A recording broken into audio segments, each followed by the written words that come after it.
vieillissement de la population et des infrastructures. Après certaines faiblesses, on est sujet à un premier repli de la croissance économique sur 6 mois depuis 1991. Au Canada, on a eu des pertes d'emplois en juillet. C'est blâmé selon les économistes canadiens parce qu'il y a eu beaucoup de pluie et beaucoup de mises à pied temporaires de ce côté-là. On a eu une très très forte reprise au niveau des chiffres d'emploi en septembre, une création d'emplois de plus de 105 000 jobs au Canada. Il y a des gens qui pensaient que c'était dans des créneaux peu souhaitables. Pourtant, ce sont des emplois relativement stables. Beaucoup d'emplois qui ont été créés dans la fonction publique, donc des emplois stables et à long terme. Donc ça, c'est positif en soi. C'est un point, ça fait vraiment une tendance, donc on va suivre ça de très près, parce qu'on annonce le ton dans les médias, il est prudent ou il est alarmiste dans les médias et dans les journaux de ça. Quand vous dites aux gens qu'il y a des choses difficiles qui s'en viennent, souvent ils vont être prudents d'avance et ralentir par la suite. Donc c'est quelque chose qui mérite d'être suivi.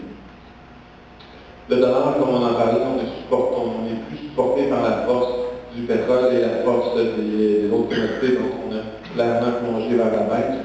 On a amorcé un rebond qui était important. Le rebond c'est aussi fait d'une manière très très rapide, mais ne prévoyez pas de rebond, de repli excessivement massif sur le dollar canadien encore une fois. En fait, c'est pas tant les perspectives. Le dollar canadien va bouger tant sur les perspectives de l'économie canadienne que le comportement du dollar US par rapport à l'autre devise sur l'international. Donc, à court terme, du côté canadien, la politique monétaire plutôt à la baisse. Je crois que dernièrement, avec le repli de la devise, ça donne un bon coup de pouce au secteur extérieur et avec un statu quo relativement stable pour un bon bout de temps, parce qu'on va prendre le temps de stabiliser ce système-là avant de passer à autre chose. Donc, oui, l'emploi est en perte de vitesse malgré la dernière donnée. La confiance des ménages est relativement ébranlée, sauf qu'on a plusieurs provinces canadiennes qui ont élaborer des plans d'investissement en infrastructure massifs de sorte que ça vient un peu altérer le ralentissement économique et le revenu du pétrole et du beurre, ça accorde un coup de pouce aux exportateurs, mais une croissance reste assurément loin en delà de son rythme de plein potentiel.